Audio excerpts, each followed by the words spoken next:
Both Secretary Chao and Zinke joined us at the White House yesterday for a meeting with state and local leaders to develop plans to replace America's decaying infrastructure and construct new roads, rails, pipelines, tunnels, and bridges all across our nation. We are here today to focus on solving one of the biggest obstacles to creating this new and desperately needed infrastructure, and that is the painfully slow, costly, and time-consuming process of getting permits and approvals to build. And I also knew that from the private sector. It is a long, slow, unnecessarily burdensome process. My administration is committed to ending these terrible delays once and for all.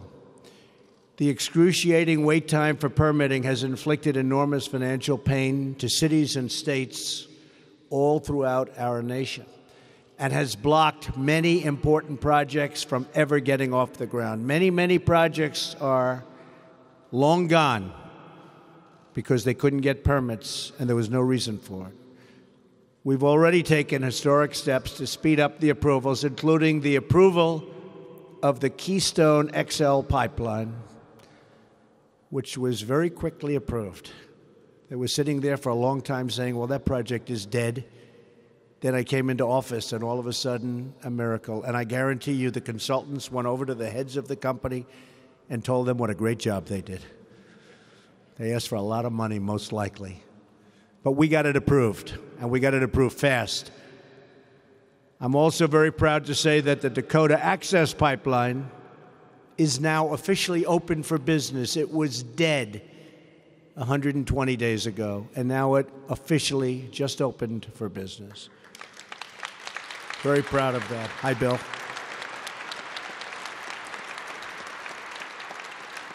We're also excited to be joined by representatives from our labor unions, including the North American Building Trades Union, which I know well, and the Laborers International Union of North America. You will play, go ahead, fellas, take a little credit. Come on, fellas.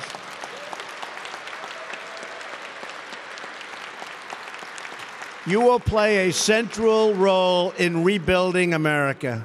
Very important. We're also joined as well by many distinguished members of Congress who share our total passion and desire to repair and restore America's highways, railways, and waterways. In the audience is a man that I've gotten to know well and who's doing some job. And it's not easy, but it's going to get a lot easier. Chairman Bill Schuster of the House Transportation and Infrastructure Committee. Stand up, Bill. Thank you, Bill. Great job. Who is working very closely with us, including on our proposal to dramatically reduce airport delays by reforming air traffic control. We have an obsolete system. And I have to say, before Elaine got here, they had spent close to $7 billion on the system. Boom, a waste. All wasted. But we're going to have a great system, great new system. The top of the line, it'll be the best in the world. Right now, we're at the lowest part of the pack. It'll be the best in the world for a lot less money than they've been wasting for years. For too long, America has poured trillions and trillions of dollars into rebuilding foreign countries while allowing our own country, the country that we love, and its infrastructure to fall into a state of total disrepair. We have structurally deficient bridges, clogged roads, crumbling dams and locks. Our rivers are in trouble. Our railways are aging, and chronic traffic that slows commerce and diminishes our citizens' quality of life. Other than that, we're doing very well. Instead of rebuilding our country, Washington has spent decades building a dense thicket of rules, regulations, and red tape. It took only 4 years to build the Golden Gate Bridge and 5 years to build the Hoover Dam, and less than 1 year to build the Empire State Building. People don't believe that. It took less than 1 year. But today it can take 10 years and far more than that just to get the approvals and permits needed to build a major infrastructure project. These charts beside me are actually a simplified version of our highway permitting process. It includes 16 different approvals involving 10 different federal agencies being governed by 26 different statutes. As one example, and this happened just 30 minutes ago, I was sitting with a great group of people responsible for their state's economic development and roadways. All of you are in the room now.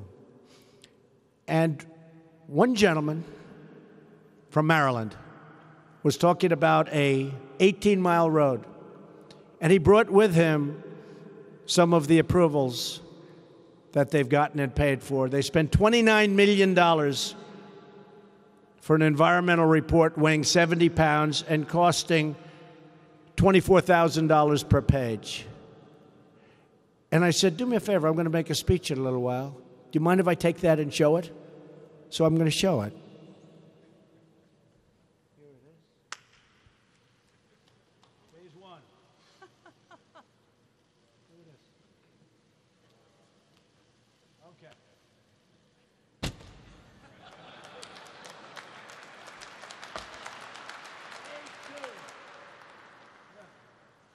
Nobody's going to read it. Except for the consultants who get a fortune for this. And they fight us all the way. But we don't have the impact. Look at this. Okay, that's phase two. Here's another one. They don't even know what this is. They just kept it. So this caused... I better make sure I move it. I don't want to trip on the way out. That would be a big story. Especially to trip over that. So they spent millions and millions of dollars. When I said, how long has this short roadway been talked about? The gentleman said, well, if you say 20 years, you're safe. I said, yeah, don't say any more because I have to be exactly accurate with these people back there. If I was off by like 2 months, it's a major front page story. But these binders on the stage could be replaced by just a few simple pages. And it'd be just as good. It would actually be much better. Because these binders also make you do unnecessary things that cost billions and billions of dollars, and they actually make it worse. As another example, the 23, if you look at it in Ohio, the Ohio River Bridge, $2.3 billion. A project amassed a 150,000-page administrative record. 150,000 pages is a 5-story tall building. Think of it. If you put the paper together, it's a 5-story building. How can a country prosper under this kind of nonsense? And I know it. I know it's so well being in the private sector, but, you know, in the private sector, you move and you wheel and you deal and you hope and you pray. And maybe it goes a little faster, but it's a horrible thing in the private sector also. And we're talking about reducing that for the private sector. Likewise, why should we continue to accept what is so clearly unacceptable? Oftentimes for consultants that are making a fortune because you can't do anything without hiring them, paying them a tremendous amount of money, having them write up this nonsense, you can't get approvals. And they're in the case of New York, Albany. They go to Albany, the state capital, or here they go to Washington for federal. And they want to make it really tough because that way you have to hire them. It's a terrible thing. It's a group of people, probably nobody's ever heard anybody talk about it because I know it, because I'm a business guy, I understand it. They work really hard to make it difficult. And some are believers, but most aren't. Most want to make a lot of money. So they make a very, very simple roadway or whatever you want to be building a very complicated subject, and they make it very much more expensive, and they make it worse. It's not as good as it would have been. I was not elected to continue a failed system. I was elected to change it. All of us in government service were elected to solve the problems that have plagued our nation. We are here to think big, to act boldly, and to rise above the petty partisan squabbling of Washington, D.C. We are here to take action. It's time to start building our country with American workers and with American iron and aluminum and steel. It's time to put up soaring new infrastructure that inspires pride in our people and our towns. When I approved the Keystone Pipeline, I said, where was the pipe made? Unfortunately, they had purchased a lot of it. But I put a little clause at the bottom. You want to build a pipeline in this country? Buy American steel and let it be fabricated here.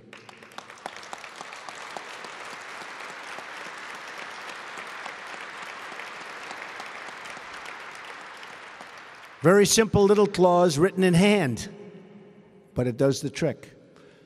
It is time at last to put America first. Americans deserve the best infrastructure anywhere in the world. They deserve roads and bridges that are safe to travel and pipes that deliver clean water into their homes, not like what happened in Flint, Michigan. They deserve lanes of commerce that get people and products where they need to go on time. Most of all, Americans deserve a system of infrastructure that is looked upon not with pity. The world, in many cases, is so far advanced that they look at our infrastructure as being sad. We want them to look at us with envy, a system worthy of our magnificent country. No longer can we allow these rules and regulations to tie down our economy, chain up our prosperity, and sap our great American spirit. That is why we will lift these restrictions and unleash the full potential of the United States of America. To all of our state and local leaders, I appreciate your being here today. Thank you, thank you, thank you, Bill. I want you to know that help is finally, after many, many decades, on its way. We are giving control back to the cities and the states. You know best how to plan your communities, analyze your projects, and protect your local environment. We will get rid of the redundancy and duplication that wastes your time and your money. Our goal is to give you one point of contact to deliver one decision, yes or no, for the entire federal government, and to deliver that decision quickly, whether it's a road, whether it's a highway, a bridge, a dam. To do this, we are setting up a new council to help project managers navigate the bureaucratic maze. This council will also improve transparency by creating a new online dashboard, allowing everyone to easily track major projects through every stage of the approval process.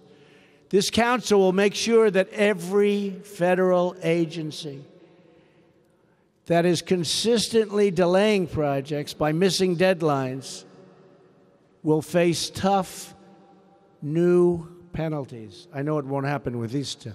We don't have to worry about them. We will hold the bureaucracy accountable. We are also creating a new office in the Council of Environmental Quality to root out inefficiency, clarify lines of authority, and streamline federal and state local procedures so that communities can modernize their aging infrastructure without fear of outdated federal rules getting in their way.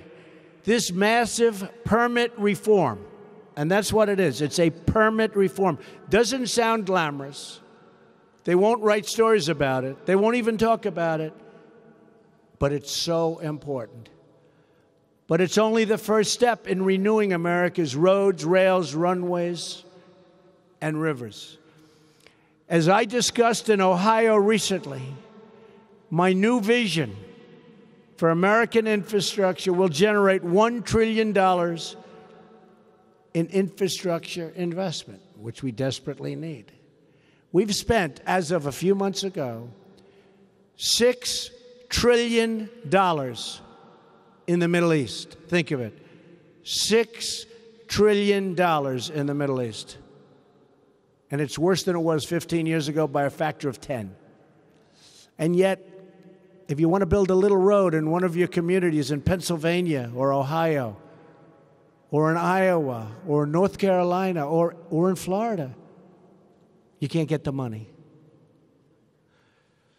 State and local leaders will have more power to decide which projects get built, when they start, and how they are funded. And investors will have a much more predictable environment that encourages them to invest billions of dollars in capital that is currently stuck on the sidelines. Together, we will build projects to inspire our youth, employ our workers, and create true prosperity for our people. We will pour new concrete, lay new brick, and watch new sparks light our factories as we forge metal from the furnaces of our Rust Belt and our beloved heartland, which has been forgotten, but it's not forgotten anymore. We will put new American steel into the spine of our country. American workers will construct gleaming new lanes of commerce across our landscape. They will build these monuments from coast to coast and from city to city. And with these new roads, bridges, airports, and seaports, we will embark on a wonderful new journey into a bright and glorious future. We will build again. We will grow again. We will thrive again. And we will make America great again.